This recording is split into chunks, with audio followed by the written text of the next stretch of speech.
Welcome back to BLOCKTV. It's time for Train Breakers, where we look at trends and forecasts in the sphere, and today doing so with Delphi Digital, an independent research company providing institutional-grade analysis of the digital asset market. And their latest report about Bitcoin's state and the perfect storm, they call it, that is brewing that may propel it upward and forward in the near future. Joining us to break this down is Yan Liberman, co-founder of Delphi Digital. Hi, Yan. Thank you so much for being on with us today.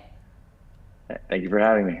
So let's start with this opening set. Along with this report, you guys had a nice Twitter thread kind of showing us key points, I would say, about the report. So let's kind of start with this opening sentence of the Twitter thread where you say the perfect storm for Bitcoin is brewing. Can you please elaborate?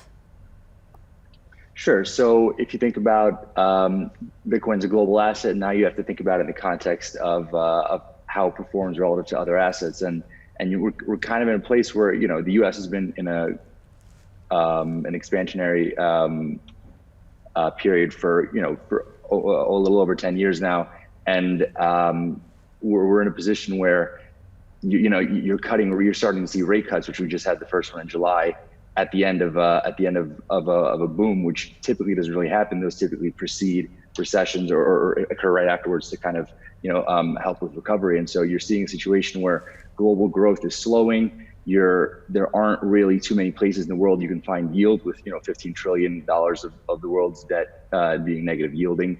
And now with rate cuts across the world, where you're almost having currency devaluation battles to kind of continue the stimulus, you're in a place where there's no real safe place to kind of find yield or find growth. So if you think about how it fits in terms of U.S. assets, we're not really seeing as much growth there. It's more of a multiple expansion story, which is kind of also fueled by this low rate environment. And so you, as investors at this point, need to find a place for yield. They're going further and further out into the risk curve. And so now you're seeing gold catch a bid. And part of that reason is also because with these low yields, the opportunity cost is a lot lower for holding gold because there aren't really other places to find that yield. And so now the idea behind Bitcoin becoming a digital option on gold becomes more and more likely, and that's kind of how it all fits together into this perfect storm. So within the report, you guys speak a lot about key drivers behind Bitcoin's price. Now, what have you found to be the key drivers behind Bitcoin's price surge and long-term value proposition? Sure. So the interesting thing is, I'd say in 2018 and early 2019, a lot of it's been in risk-on environments. So whenever you see equities catch a bid, you'll see Bitcoin do well, and that environment made a lot of sense. And when you think about it in context, because Bitcoin is a risk-on asset. So when the market goes risk-on, Bitcoin has done well.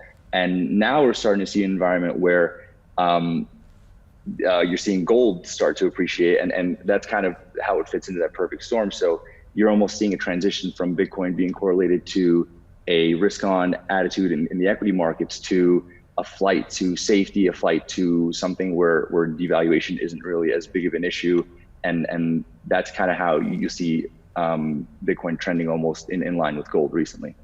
And so like a big part of this report, again, we're referring to this and kind of breaking it down here, is an interesting factor would be how you guys kind of compared this to altcoins or alternative crypto assets. What are the reasons for the widening gap, would you say, are between Bitcoin and alternative crypto assets? Sure, I think it's a combination of things. So on one end, we're no longer in 2017 or 2018 where you have a retail heavy environment. I think the general investor base is kind of smartened up, and they're not as risk seeking. And so what that becomes is kind of reflexive. So you have on one end, the general investor base now doesn't really believe in some of these alt propositions where you're seeing coins outside of the top 100 just continuing to appreciate. And on the other end, you have to think about who's the incremental investor into the crypto space.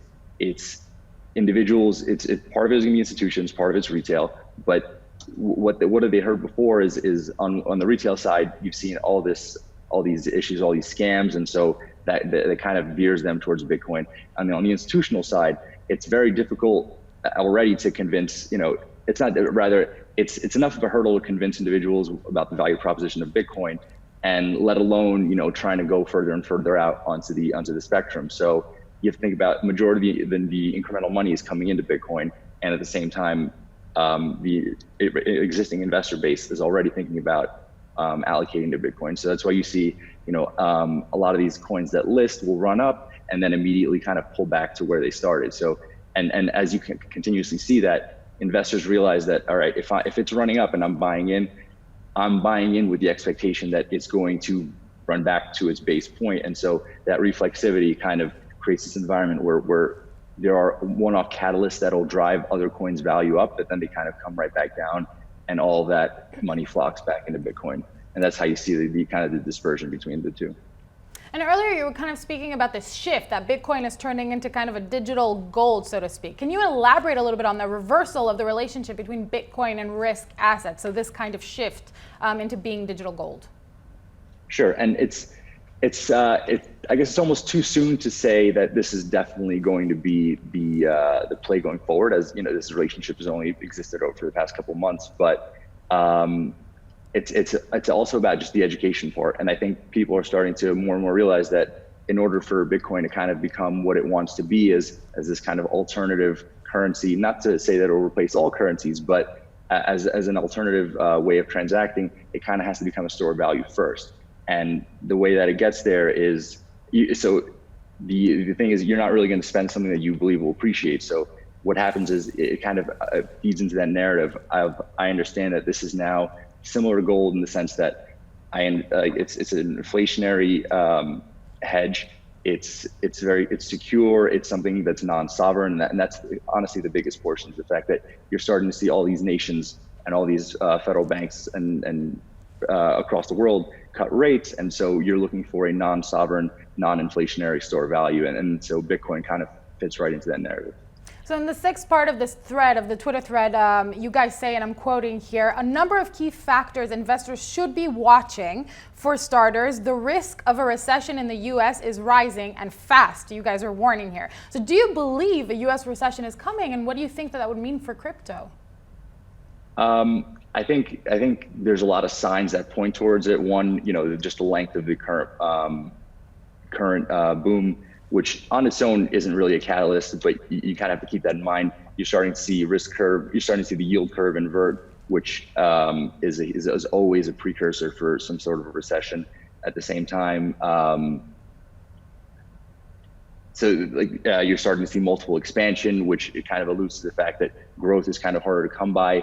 And you certainly need a sort of a catalyst to kind of set it off. It's not just going to set off on its own, but there are a lot of, just rising global debt is certainly one of them. And Bitcoin in a recession, I'd say, if we have a recession the next year or two, that will not bode well for crypto. I think crypto is still very much a risk asset, and the fact that it's so liquid this far out on the risk curve means it's one of the first things to go out of a portfolio. So if a US recession kicks in the next year or two, I don't think that would do well for Bitcoin. I think Bitcoin would need to establish itself more as this store of value that's a hedge against all of this, and kind of less of a super speculative asset. The market cap of Bitcoin is still fractions and fractions of the investable gold market. So by no means is it thought of as a proxy for gold yet. It's more of a digital option on gold. And just as this option would play out, I don't think that Bitcoin would do well if a recession came in the next year or two. And so one of the things that is mentioned then is that Bitcoin will benefit from secular and cyclical trends in the coming years. Why is it that you believe that? So part of it is just the search for yield. The fact that you're seeing negative yield across the board, there really isn't a safe place to find yield. And with yield so low, the opportunity cost again becomes very low of holding a non-yielding asset. So in the search for growth, you kind of go in two ways. You either start to go into growth stocks, which is one end, but unless those multiples can only expand so far. And on the other end, you need to search for growth in another area, and Bitcoin kind of fits that piece of the puzzle very well. And in the sense that it has a huge there's a lot of upside potential, and it fits well with the inflationary hedge versus all of these currency devaluations across the world. So we mentioned the potential recession, the fact that Bitcoin has to become a store of value, and then potentially gold. What can we learn regarding the expected behavior of Bitcoin during a recession from gold's performance in recessions in the past, if we can learn anything?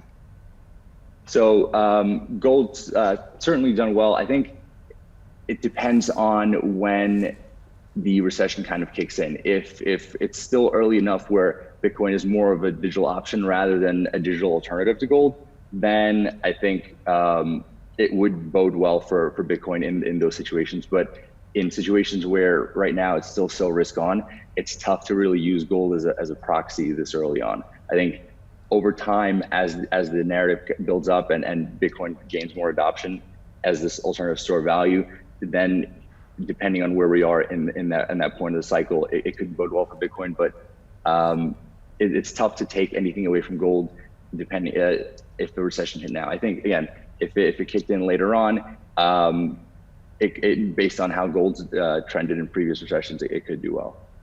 So kind of moving to the market now, Bitcoin's been doing crazy things lately, lots of volatility going on. We're all kind of on our toes all the time here. But can you give me a prediction? Where do you think Bitcoin will be by year's end?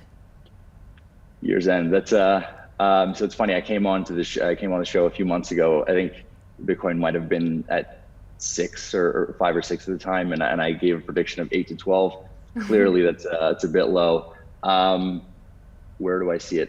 It's tough. So I think an approximation. We won't hold you to it 100%. Just a little. No, fair. So you have 3 U.S. Fed rate cuts priced in by January, just according to Fed Funds futures, and I think those will help Bitcoin catch a bid.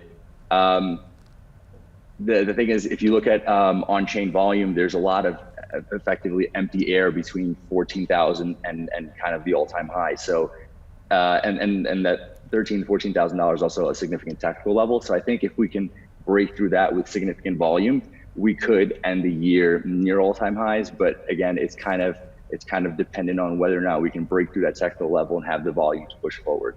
Okay. And so, keep going. I'd say 16.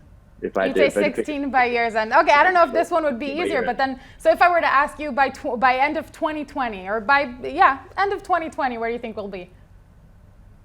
So that gets interesting, because then you have to really understand the macro factors or make a forecast there and see how that would tie in. But considering we'll be past the halving and kind of we'll likely see an ETF by then, I think 30,000 is very reasonable. I think that's, if you ask most people, it's probably a bit on the bearish side, but I think you also have to, take a step back and realize that we're always, completely in the environment, and you have to realize it in the global context. So I think 30 by 2020, by year end 2020 is very reasonable. So you gave us an ETF, you gave us 30, lots of positivity coming from you, and from your mouth to God's ears, or the crypto gods, whatever you see fit there. Thank you very much, Yan Liberman, co-founder of Delphi Digital, for being on with us today and breaking that down for us. For all of you guys at home, keep watching at BLOCKTV.com for more cryptocurrency and blockchain-related news.